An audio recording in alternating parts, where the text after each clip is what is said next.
Como siempre, este es su espacio Periodismo y Sociedad.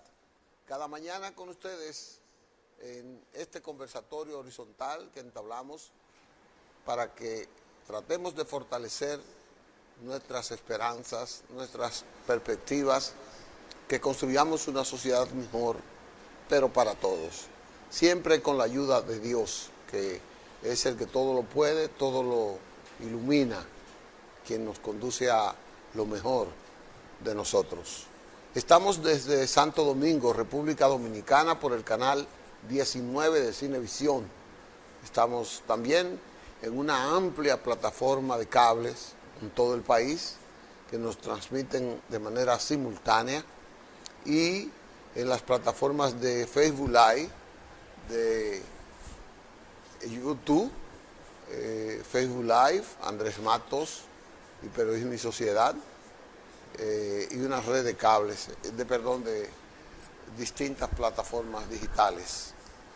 Para Nueva York, en vivo, en directo, estamos en Dominica Network, donde usted también, allá en el mismo 19, nos sintoniza para que participe con nosotros en este evento.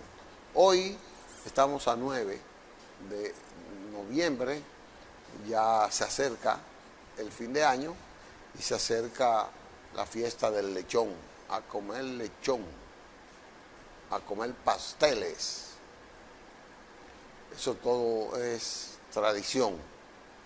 El nacimiento de nuestro Señor Jesucristo se acerca y, repito, quedan hoy 53 días para finalizar el año. Ya se siente la brisa, como dice el disco de Wilfrido, ya se siente la brisa. Eso es con Vicente Pacheco y Juanita ya suena. Los hijos de Johnny ya tienen 14 fiestas para este mes y 48 para diciembre, con la celebración. Pero tengo otro tema que es importante hablar. En Estados Unidos ayer se celebró un evento importante, las elecciones del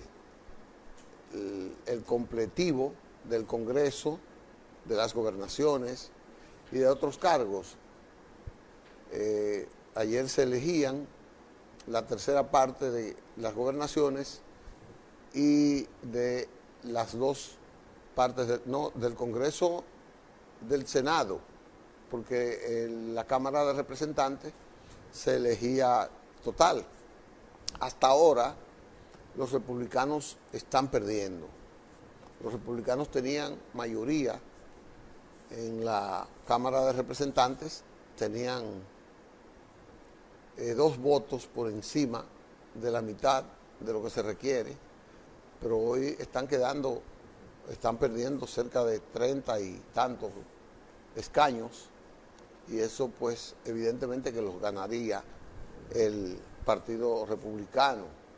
No se ve una victoria como esperábamos, que se veía ya una victoria roja, republicana, pero sí han obtenido una victoria aparentemente en las gobernaciones. Cuando nosotros terminamos aquí, pues ya tenían 37 de 30 y tenían 17 ganadas y 15 perdidas, es decir, de 32 han ganado 17, y tienen también en los del Senado, tienen una ligera mayoría, ligerísima, creo que 1 por encima, pero ese se empata con el voto de la vicepresidenta. Ahí va a quedar la cosa más o menos igual en esa parte.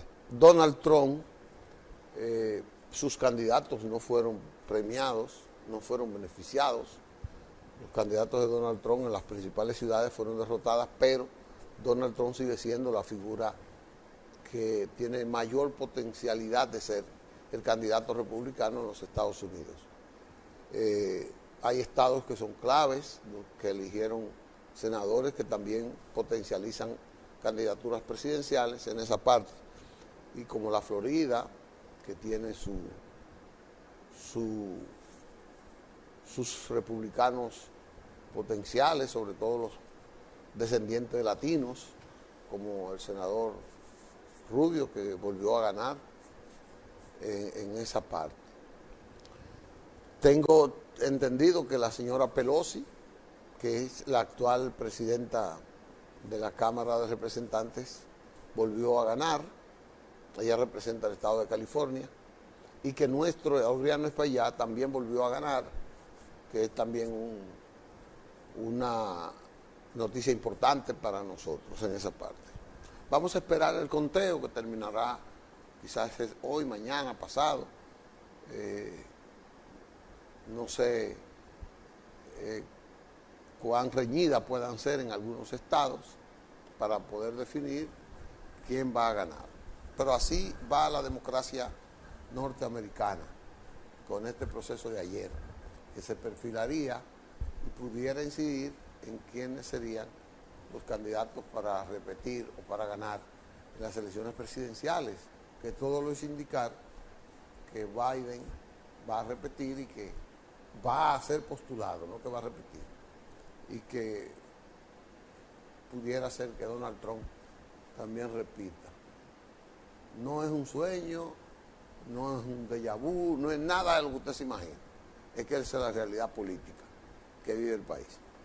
Aquí en República Dominicana hay un tema mucho más interesante que las elecciones, o tan interesante que las elecciones, que es el censo. Mañana, 10 de noviembre, se inicia el empadronamiento del censo. El censo es un evento de trascendental importancia para cualquier país, en cualquier área. El censo de población y vivienda, que es el que se va a hacer aquí, nos determinaría la cantidad de personas que habitamos, que estamos viviendo en la República Dominicana, y también, como es de vivienda, también nos identificaría la cantidad de vivienda que hoy, con que contamos hoy. Y eso nos permitirá, le permitirá a las autoridades desarrollar una buena planificación en función de mejorar las condiciones de vida, de hacer una planificación económica en función de la ubicación de mayoría de población asentada en provincias, en ciudades y para el país entero. Es decir, una buena estratificación, que ojalá que aquí algún día el presupuesto esté definido en esa dirección. Hay protestas, algunas, pero lo más importante es que la población apoye el censo, que el país apoye el censo. Pues va a tener deficiencia porque es hecho por humanos, es planificado por humanos, no puede ser perfecto, pero tenemos que ir mejorándolo nosotros. Yo trabajé muchísimas veces en censo, unas 2, 3 veces en lo que fue el empadronamiento. Yo creo que hay cosas que debieron haberse acelerado. Yo recuerdo cuando yo era estudiante y cuando era maestro, yo tenía un mes, pero entrenando y entrenándome yo para poder salir con 50, con 100 empadronadores, yo como supervisor o una vez como facilitador. Todos los estudiantes de las escuelas donde yo trabajaba se les estimulaba y participaban de ese censo. Hay quejas de que no hay una definición como la quiere la mayoría. Por ejemplo, a mí me hubiera gustado, y ojalá que puedan todavía tener tiempo para incluir la identidad nacional de cada ciudadano, es decir, de dónde yo soy, que en el censo, en el cuestionario, haya una pregunta que diga cuál es mi nacionalidad, porque así yo también sé cuántos dominicanos somos, cuántos extranjeros somos, y esos extranjeros, cuántos hay de cada nación, porque aquí hay mucha gente china, venezolana, ecuatoriana, haitiana, norteamericanas, francesas, europeas de diferentes índoles. Entonces es importante que todo el que pernote, todo el que viva aquí, tenga una identidad, la gente sepa de dónde es, de dónde viene, para que el Estado tenga una mejor capacidad para definir políticas de seguridad, las condiciones de empleo de esas personas, y a qué se dedican para eso. Es decir, que esa es una pregunta importante. No está, pero eso no me va a llevar a mí a decir que el censo no va a tener éxito. El censo debe tener éxito. El censo nosotros tenemos que trabajar para que sea exitoso, porque solo con un censo exitoso podemos tener cada día más cerca la posibilidad de desarrollar una plataforma, una buena planificación económica para que podamos tener menos pobreza, mejor ubicación de lo que somos. En las provincias se ha estado organizando eso y yo tengo un informe que nos envió nuestro reportero importante de San Juan, nuestro reportero 1A de San Juan, Cristian Castillo, que nos manifiesta la planificación que se ha hecho en la provincia de San Juan, y tenemos otros también de otras provincias que vamos a ver si tenemos otro tiempo para eso. Lo de San Juan es importante porque San Juan es la provincia más próspera, cercana a la frontera. Y aunque uno no quiera, hoy San Juan despierta con un empuje económico, pero tiene mucho asentamiento extranjero. Y entonces eso tiene que ser definido para ahí. Yo me alegro que San Juan esté con ese empuje que le ha manifestado, que le está imprimiendo el presidente Abinader con todas estas inversiones, todos estos extranjeros que están asistiendo y que se están aposentando en San Juan, zonas francas, una diseminación de la producción. San Juan era el granero del sur y ya no lo es. No vamos a analizar las causas, pero no lo es. Así que no sé, no tenemos ahí el video de San Juan. Bueno, vamos parece que hay un desperfecto técnico, entonces ya lo tienen. Pues vamos a ver el reporte que nos hace Cristian Castillo. Este día, de lo que será el desarrollo del Censo Nacional de Población y Vivienda, el cual se va a desarrollar desde el día 10 hasta el 23 de noviembre. Para elevar el compromiso que hay de hacer un censo que se haga de manera efectiva. Primero con los líderes de Junta de Vecinos y luego con la membresía de la Junta de Vecinos, las asociaciones, los clubes de servicio. El día miércoles 2 de noviembre recibimos la capacitación en Santo Domingo para implementar lo que es la estrategia para... Durante un encuentro que se llevó a cabo en los salones de la Gobernación Provincial aquí en San Juan, las autoridades, encabezadas por la Oficina Nacional de Estadística, ONE, llamaron a toda la sociedad, iglesias, organizaciones políticas, entre otros, a que se unan para que este censo sea un éxito. Nosotros exhortamos a toda la población a que se involucre activamente a esta parte que es un hecho nacional. Todos los sanjuaneros están llamados para ser contados.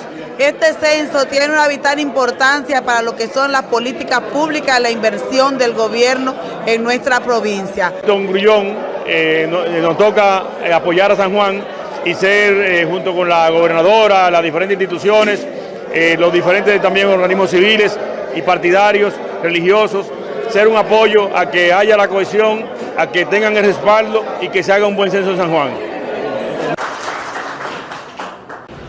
Esta es todo. Ya vieron ese reporte de San Juan. Vamos a apoyar el censo, señores. No nos queda de otra. Apoyar el censo es ser patriota. Apoyar el censo es ser un buen ciudadano. Apoyar el censo es tener el objetivo en el fortalecimiento de nuestras instituciones. Le da herramientas al gobierno, al Estado, para poder definir las políticas públicas que necesitamos. Buena salud, mayor cantidad de servicios de salud, sabemos dónde la necesitamos con el censo. Las escuelas, buena construcción de escuelas, abastecimiento de escuelas, de acuerdo a la población, de acuerdo a la proyección, sabemos con el censo dónde que se pueden construir, dónde tenemos más desempleo, dónde tenemos menos desempleo, dónde tenemos que estimular el movimiento económico. Pero de eso económico vamos a hablar en breve con nuestro invitado, que es un habitué aquí con nosotros, pero que tiene una experiencia enorme y es un proyectista importante, es un profesional de mucho valor de la República Dominicana. En breve vamos a conversar con nuestro invitado, que es el decano de la Facultad de Economía de la Universidad Autónoma de Santo Domingo, el licenciado Antonio Siriaco. Él será nuestro invitado y les invitamos a que usted se quede con nosotros para que comparta con él este segmento. Volvemos en breve.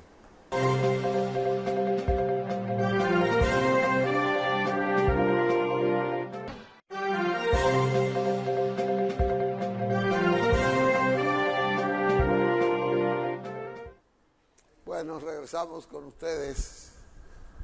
Les habíamos avisado que teníamos como invitado de hoy al licenciado doctor Antonio Siriaco, decano de la Facultad de Economía de la Universidad Autónoma de Santo Domingo, un amigo que siempre está aquí. Buenos días, Siriaco. Bueno, tú sabes que siempre es un placer estar contigo, Sí, Licho, dice, aquí en Periodismo en Sociedad. gracias.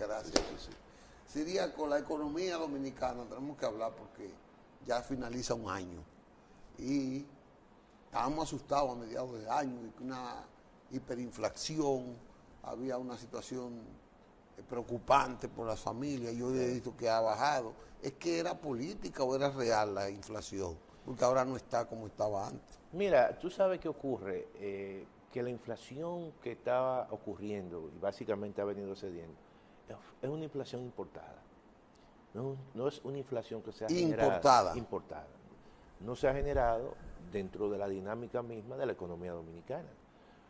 La inflación, Licho, para que el público entienda, se genera por diferentes causas. Pueden haber causas que dependen de malas políticas públicas. Exceso, por ejemplo, de un gasto improductivo o un exceso de dinero. Pero esas no son las razones. Las razones, y yo siempre en cualquier circunstancia, y lo he mantenido, y el mundo real me ha dado la razón, es el hecho de que la crisis y el conflicto bélico entre Rusia y Ucrania generó tensiones en los mercados internacionales. Okay. Por ejemplo, Rusia es un productor importante de trigo. El precio del trigo se incrementó y el precio, obviamente, de todos los elementos que se derivan del trigo también se incrementaron, la harina y el pan. Nosotros somos importadores netos de trigo en la República Dominicana y somos un pueblo que consume mucho pan y forma parte de la canasta básica familiar. Derivado del trigo. De la harina. Y eso por ponerte un ejemplo, pero también Rusia es el segundo mayor productor de petróleo, de gas natural, o sea, combustible que de una forma u otra, por ejemplo, afectan a la República Dominicana, porque el 75% de la matriz energética en la República Dominicana es petróleo, gas natural. Correcto. Y carbón mineral. Si el carbón se triplica, si el precio del gas natural se duplica, si el precio del petróleo, que llegó a un momento determinado a 120, 125 dólares, se incrementa, eso hace que el precio de los combustibles y de la gasolina en la República Dominicana se incremente. Fíjate, como pasó. Yo te estoy explicando de situaciones reales que se han dado. Pero vamos, por otro lado, al caso de Ucrania. Ucrania es uno de los principales productores de maíz. El maíz en la República Dominicana es un componente importante para la producción avícola, y el pollo es la carne más importante en la dieta de los dominicanos. Seguro. Pero también el sector porcino. Te consume soya, te consume maíz. Que todo viene de ahí. Todo viene de ahí. Pero no solamente eso. También Ucrania es uno de los principales productores del mundo de aceite comestible, es decir, de grasas comestibles, aceite de girasol. Y eso tiene también un peso importante en la dieta de los dominicanos. Cuando ese conflicto se inició a principios de este año, básicamente, que esos precios comenzaron a tensarse, eso impactó no solamente a la economía dominicana, la economía norteamericana se resistió. Se resistió, porque déjame decirte, la economía norteamericana tuvo niveles de inflación en este año que nunca lo había tenido en los últimos 40 años. Entonces, ¿qué ocurre? Cuando ese conflicto ha venido bajando, entonces los precios han venido cediendo. Y por eso es que tú ves que en la República Dominicana los precios han venido cediendo poco a poco. No ha sido por una situación per se de una política pública que tú puedas decir, mira, el gobierno está invirtiendo demasiados recursos en gastos improductivos. Eso no ha sido el caso. Entonces, ¿qué ha ocurrido?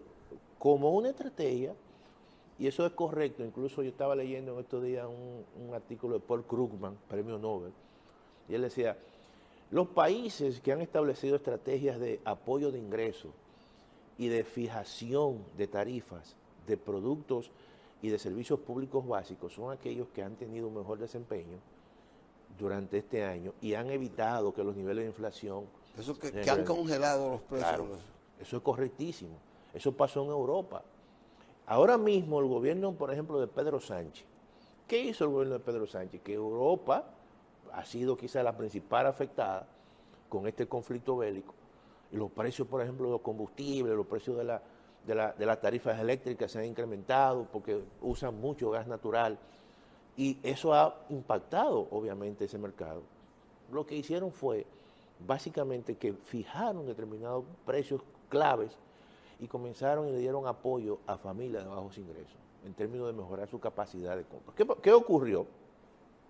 Que si tú comparas ahora mismo los niveles de inflación en Europa, en España, es donde más han bajado. Producto de políticas que, en cierta manera, establecieron un contrapeso a esas políticas importadas.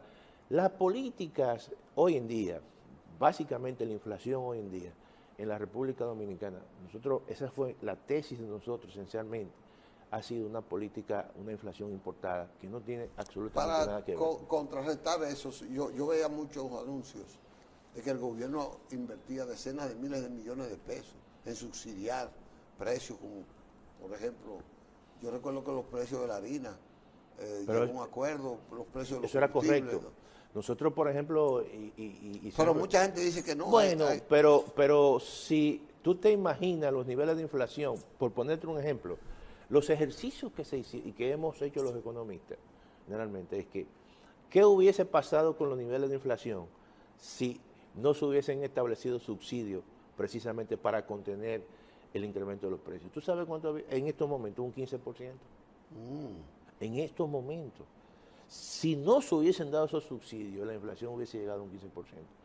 La política de subsidio es correcta en un contexto inflacionario, precisamente porque como tú no controlas lo que está ocurriendo en Ucrania, tú tratas de contener precisamente esa transmisión de precios hasta que la situación se vaya controlando o mínimamente vaya bajando. Sí, que yo he visto... Eso pasó en Estados Unidos también, con el precio de la gasolina. ¿Qué hicieron en Estados Unidos, Licho? Bueno, que el presidente Biden dijo, mira, el precio de la gasolina es un precio que incide mucho. Los norteamericanos tienen vehículos y viajan a grandes distancias en sus vehículos personales y entonces rebajaron el precio. Mira que allá llegó hasta quintuplicarse en claro, algunos estados. Y le quitaron los impuestos. Sí. Y eso contuvo, obviamente, el incremento de los precios. Hubo un sacrificio del Estado. Del Estado. Para eso. Y los estados. Claro. Para no perjudicar mucho a la población. Inclusive los alimentos, las grandes plazas, las cadenas. Claro. Allá tuvieron que sacrificar mucho con el programa porque los precios se le dispararon mucho. Totalmente. Aquí en Dominicana yo vi un anuncio del Banco Central que primero congelaba la tasa de préstamo, pero después la liberó de que en un 0.25%. Sí. ¿Cuál es la diferencia? ¿En qué beneficia eso a la población? Mira, por ejemplo, las políticas, y con más razón se justificaba la política fiscal, ¿no?, que llevó a cabo el gobierno, de contener precios, de mantener tarifa fija y de también mejorar los niveles de ingresos a grupos vulnerables, con ingresos adicionales de 1.500 pesos a grupos. ¿Por qué? Porque los bancos centrales en todo el mundo comenzaron a incrementar su tasa de política monetaria. La tasa de política monetaria, para que la gente entienda, es la tasa de referencia del Banco Central a los bancos comerciales. Por ejemplo, si yo soy el Banco Central y tú eres un banco comercial y tú quieres dinero prestado, yo te lo presto como Banco Central y te le fijo una tasa. Así mismo como vamos nosotros a un banco comercial y el banco te dice, yo te presto a una tasa, así mismo hacen ellos con el Banco Central. Y eso es lo que se llama tasa de política monetaria. Si esa tasa sube, entonces eso encarece el dinero y hace que los bancos comerciales le presten más caro a la gente. Entonces toda la actividad económica de la gente también va a reflejar. Se va a reflejar allí, entonces eso lo que hace es que constriñe un poco el consumo de la gente, constriñe la inversión que la gente pueda hacer y eso achica un tanto la actividad privada porque encarece el crédito. Ahora, cuando eso ocurre, la otra parte, que es el sector público, tiene que actuar como ha actuado. ¿Y qué hizo el sector público? Dijo, espérate, nosotros vamos a invertir más en infraestructura, como el sector privado está ahora recibiendo un dinero más costoso, nosotros vamos a invertir. Para evitar que los precios sigan subiendo, nosotros vamos a congelar precios. Y eso es lo que ha dado como resultado esa combinación de políticas públicas. Por un lado, una política monetaria para contener la inflación restrictiva y por otro lado, una política fiscal para evitar que la economía no pierda su crecimiento. Utilizó una política expansiva y eso es lo que ha hecho que la inflación haya cedido, pero que también el crecimiento se haya mantenido y la creación de empleo se haya mantenido. Correcto. Entonces, eso es correcto realmente. Eso es lo que se llama, Licho, una combinación entre el Banco Central y también el gobierno central. Eso es lo de combinación es una buena comunicación. Es una buena comunicación, es una buena armonización de políticas públicas, de que los sectores, por ejemplo, Hacienda, Ministerio de Economía y Planificación, el Banco Central, se sienten en una mesa y planifiquen la economía. Porque no siempre hay, eso lo pregunto yo elucubrando, porque no siempre el gabinete central del gobierno y el gabinete del Banco Central tienen esa buena comunicación. No siempre, y debería ser al revés. Porque debería ser que siempre la tengan, precisamente para que se armonicen las políticas, para que uno no esté con una política al margen de lo que está. Vamos a decir, los gobiernos tienen su planificación, los gobiernos tienen sus presupuestos y el mismo gobierno y el Estado tienen sus metas. El Banco Central, que obviamente tiene su independencia relativamente, pero el Banco Central tiene que alinear y sencillamente establecer elementos que sean de contrapeso o las políticas del gobierno tienen que ser contrapeso del Banco Central. Correcto. Pero para eso tiene que haber comunicación. Hace un año, y ahora en eso quiero que introduzcamos el tema, por ahí mismo. Sí. Hace un año yo veía y compré dólares a 56, 57, pero hace un mes yo lo compré a 52 y algo, 53. Entonces, le pregunté a un amigo que tiene cercanías en el Banco Central, y me dijo, no, lo que pasa es que el Banco Central tiene un récord, tiene una reserva histórica récord. Me habló de 19 mil millones de dólares. 14 mil millones. Él me habló de 19. No, pero 14. Que tiene una cifra récord. Entonces, ¿cómo se combina eso? Mira, Licho, Porque, Este porque año, ahora yo, que no soy economista, claro. escúchame, Siriaco, esas reservas, que son, dice 14, él dice Sí, no, 14. 19, No, esas son las informaciones del pero banco. que como quiera es una cifra récord, el dólar baja. Claro. Entonces yo veo como tanto dinero en la calle, porque yo veo tantas ferias de vehículos, tanto dinero como que prestando. Yo veo que el Banco Agrícola que va a prestar 200,000. A tasa cero. Que el Banco de Reserva tuvo una feria. Los MIPYME me dijo Porfirio que invirtió 16,000 millones de pesos este año, Sí, solo sí, en la sí, microempresa. sí. Entonces, con ese dinero rodando, y entonces el dólar, porque cuando el dinero rueda, dice que llama mucho dólar. Sí, es cierto. Entonces, Pero- ¿cómo se mantiene eso? Pero Porque lo que yo ha no entiendo. ocurrido es que tú no puedes olvidar que aquí hay sectores que están orientados al exterior, que generan dólares. También. Entonces, ¿qué está ocurriendo? Mira, las reservas del Banco Central han venido incrementándose y este año se han mantenido entre 13,000 millones de dólares y 14,000 millones de dólares. ¿Qué significa eso? Que esos 14,000 millones de dólares significan las importaciones de 8 meses. Si nosotros, ahora mismo, para que tú tengas una idea, dejaríamos de recibir dólares, con esa reserva podemos importar los últimos 7, 8 meses, todas las importaciones que necesitamos. Y no lesiona la economía. Eso significa que hay muchos dólares. Los bancos... Ni lesiona la tasa. No. Los bancos, oye bien, los bancos comerciales, te voy a dar una información que de primera mano, y eso por no mencionar un nombre, es un honor. pero me la dio el máximo organismo monetario, que es el Banco Central, una visita que le hicimos nosotros para felicitar al gobernador, y nos dijo que había tantos dólares en la economía, que los bancos tenían tantos dólares que había que comprárselos para que tengan peso. Eso fue una expresión. Seguro. Ahora, sí. Pero cuando tú observas... cuando hay muchas cosas se vende barato. Claro, entonces por un tema de oferta, que la oferta es mucho y la demanda es relativamente poca, o que la oferta es siempre mayor, los precios bajan. Pero mira qué pasa.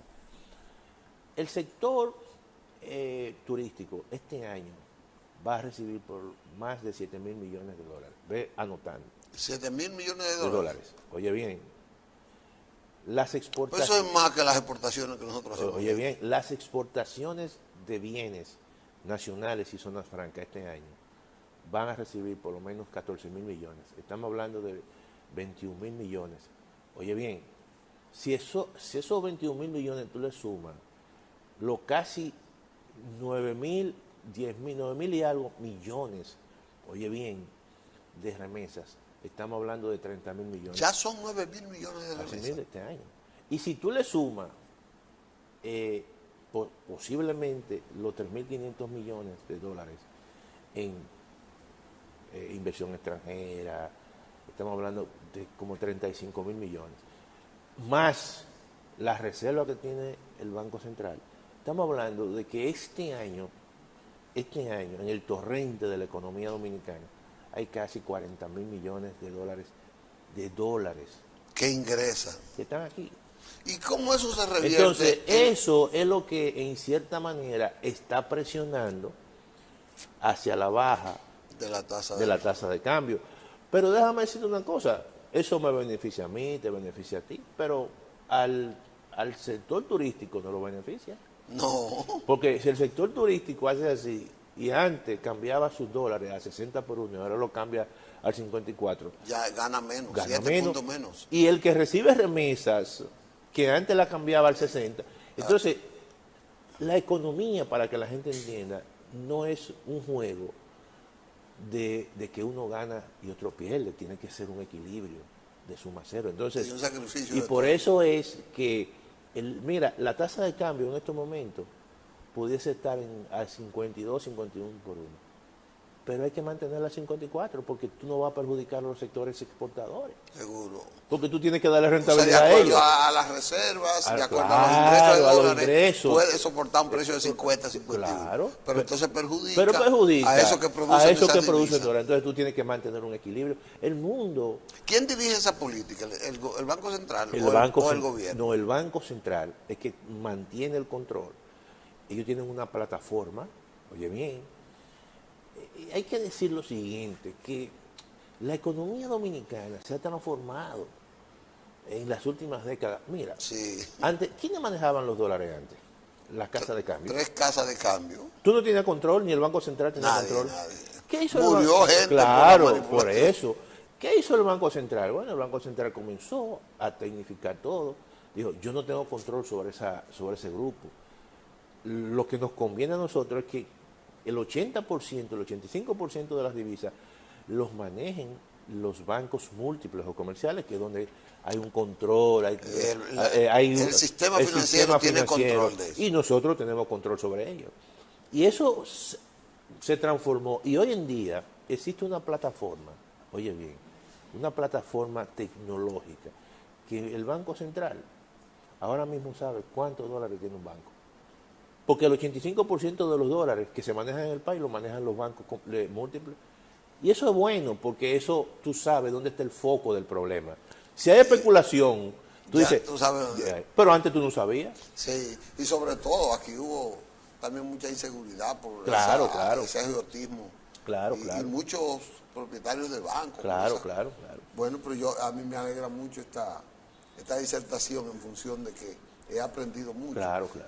Vamos a pasar a otro segmento siriaco para que aprendamos, para que nos enfoquemos en la economía de futuro, ahora. Claro. Y yo quiero que la gente tenga, como se está terminando el año, una perspectiva de lo que puede pasar. Claro. Así que vamos a una pausa y venimos comunicándonos con el doctor Antonio Siriaco, decano de la Facultad de Economía de la Universidad Autónoma de Santo Domingo, que nos hace el honor de conversar con nosotros hoy en Periodismo y Sociedad. En breve volvemos con ustedes.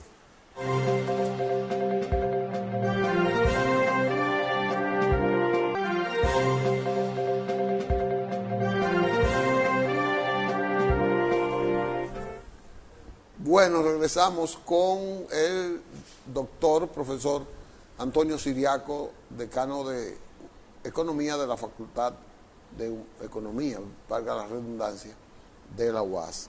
Él nos está describiendo un panorama auspicioso, un panorama que nos llena de esperanza en lo económico. Uno a los economistas dice, bueno, eso es, pero ¿y si llueve? Pero de verdad que lo que nos ha descrito Siriaco es halagador en esa parte. Tanta bonanza económica, ¿cómo eso puede impactar en el aumento de la productividad y la inclusión de la población en la producción? Mira, ya eso va a depender de las políticas públicas. Por ejemplo, vamos a analizar el presupuesto del año 2023. Ahí quiero que se lleguemos. está discutiendo. El presupuesto del año 2023 básicamente tiene casi un 49% en su ejecución o posible ejecución, que va a recaer en gastos de protección social. Eso representa alrededor de casi el 8.5% del PIB. Eso es bueno, porque eso es lo que en cierta manera redistribuye gran parte del crecimiento y mantiene a los grupos más vulnerables con cierto nivel de, vamos a decir, blindaje con respecto a situaciones que se pueden presentar. Poder adquisitivo que mantenga su equilibrio. Porque siempre, Licho, hay que ver el contexto en el cual se desarrolla la economía. No estamos hablando de que el mundo de hoy es un mundo que está sobre la base de un equilibrio, vamos a decir, y de situaciones que no son riesgosas. Claro que sí, porque antes del 2020 no existía el conflicto bélico como el COVID, la guerra. y el COVID vino la guerra y ahora obviamente que la situación se puede tensar un poco en el año 2023 por el hecho de que estamos viendo una China que se fortalece, eligió por 5 años más. Y no es bueno eso, que la China se fortalezca. No, lo que geopolítica. Lo que ocurre es que la geopolítica tiene impacto en la economía. China se fortalece, y eso es bueno. Si hay un bloque que parece que se ha fortalecido o se va a fortalecer, porque al ganar Lula, en los BRICS, que es China, Rusia, Brasil, Sudáfrica y Argentina que se incorpora, y la India, estamos hablando del bloque que reúne prácticamente más de una tercera parte de la población del mundo. Más de la mitad, yo más creo de la que mitad. Entre la China y la India ahí Y hay. entonces, no solamente eso, sino también que son países que tienen recursos naturales, son países como China. Y con gran desarrollo con tecnológico. Gran desarrollo tecnológico. Entonces, ese bloque le va a hacer frente al bloque norteamericano. Entonces, ante una Rusia que está en un conflicto, eso fortalece a Rusia. Y uno no sabe qué pueda pasar posteriormente con ese conflicto con Ucrania. Y eso, en cierta manera, puede generar situaciones de otra vez de tensiones en los mercados internacionales.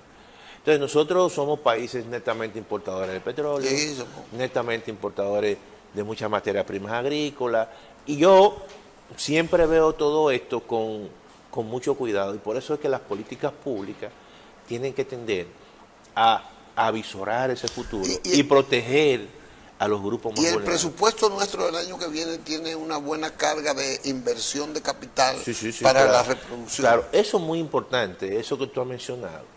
Porque, por ejemplo, como la inversión privada, quizás por las situaciones geopolíticas y la volatilidad y las incertidumbres que puedan ocurrir, siempre como que espera. Pero el sector público tiene que ser más activo. Sí. Y en el presupuesto del año 2023, por ejemplo, el gobierno estima gastar alrededor de un 13% en gasto de capital. Y eso es un buen porcentaje. ¿Un por 13? Ejemplo, un 13. Este año, por situaciones que ocurrieron, porque tuvo que dedicar una parte importante de esos recursos a subsidios. Por ejemplo, este año, cuando tú cuantificas los subsidios, estamos hablando de alrededor de casi 45 mil millones. Y solamente en los combustibles hubo que dedicar, y se ha dedicado más de 30 mil millones. Si tú, en vez de dedicar 45 mil este año, el próximo año dedica 20 mil, esos 25 mil tú lo liberas para actividades de infraestructura. Pero yo noto en el presidente Abinader que él ha como estimulado más que otros mandatarios la inversión privada y la inversión mixta, Estado-privado. Es decir, eso también no le ayuda a liberar. Eso es correcto, pero generalmente los procesos de alianza público-privada se llevan tiempo. No por el sector público, sino que el sector privado hay que hacer una legislación, hay que esperar, siempre ven los riesgos. No es lo mismo que el sector público. Por ejemplo, el sector público inmediatamente te asume la construcción de una carretera. Inmediatamente te asume la construcción de una presa, por ejemplo. En el caso, por ejemplo, de la presa de Monte Grande, que está impactando muchísimo y va a impactar la parte sur. Pero el sector privado es mucho más cuidadoso. Entonces, las alianzas público-privadas, generalmente tú las puedes diseñar muy bien, pero el proceso de maduración es mucho más lento que cuando es el sector público. En el caso, por ejemplo, no sé, del Ministerio de Obras Públicas, cuando le consignan un presupuesto ya obra pública y le hacen el libramiento de esos recursos, obra pública comienza a gastar. No, a veces ya comienza a trabajar. Y comienza a trabajar, pero el sector privado no. El sector privado necesita ver las cosas, ver tiempo. Entonces, la alianza público-privado se lleva más tiempo. Entonces, lo que el gobierno tiene que hacer, como viene un proceso en el año 2023, donde una economía, uno no sabe lo que puede ocurrir a nivel geopolítico, el sector público tiene que animar. Y cuando el sector público gasta, eso arrastra al sector privado. Y no al revés. Porque lo que está haciendo el sector público es que le está dando confianza. Y dicen, espérate, si el sector público está gastando, entonces nosotros no vamos por ahí. Y genera todo un proceso de encadenamiento. Cuando el sector público hace una construcción, alrededor de esa construcción se dinamiza la economía. Correcto. Entonces eso es lo que hay que hacer para el año 2023. Aumentar el gasto de capital y gastar ese 13% que sea consignado en el presupuesto del 2023. Y si se quiere aumentar. Claro. Contra Siriaco, el pequeño no es amigo de nosotros. El pequeño no es fácil, el pequeño no hace señas. No, está bailando ahí como si como si estuviera lloviendo y si estuvieran taponando de agua la avenida. Entonces, no, que hay que... pero yo me quedé con más de la mitad del deseo de que la gente sepa cómo nos va a venir el año que viene. Siriaco, yo creo que... pienso que tiene que volver. Sí, así mismo. Pero tiene que volver antes de que se vaya el año. No, claro, tú me dices y yo vengo. Para que hablemos Claro. de las expectativas del año, de lo que el gobierno piensa ya con desglose del presupuesto. Y yo quiero algún día hablar de la inversión segmentada en función poblacional. Por eso lo del censo es muy importante. Y además a nivel regional. A nivel regional, muy importante. o sea, estrategia de desarrollo regional. Claro, podemos hablar en una próxima Yo entrega quiero hablar de eso, eso en términos de planificación. Porque el presupuesto lo tiene. Y el Lo presupuesto te disemina por toda la geografía nacional cuánto va a gastar en cada provincia. Correcto. Y eso lo podemos nosotros Correcto. analizar. Bueno, sobre todo ahora que el turismo se está desarrollando en el sur, Claro. pero el sur produce Otras cosas. mucha agricultura, hay mucha leche, y mucha... No, y además se puede articular regiones. Por ejemplo, San Juan se especializa en básicamente dotar de todos los alimentos desde Pedernales para todo el turismo. Para todo el que sur, va ahí. claro. Bueno, los sanjuaneros. Mañana vamos a tener un sanjuanero aquí, invitado. Bueno, señores, gracias por la sintonía de hoy. Gracias, Antonio Siriaco, Gracias, tío. por esta disertación que nos ha dado, que ha sido espectacular, ha sido bonita, para nosotros tener informaciones. Ustedes y nosotros mantenemos esta lealtad, este compadrazgo de escucharnos cada día a partir de las 8 aquí en Periodismo y Sociedad. Hasta mañana, si Dios quiere, y gracias por su sintonía.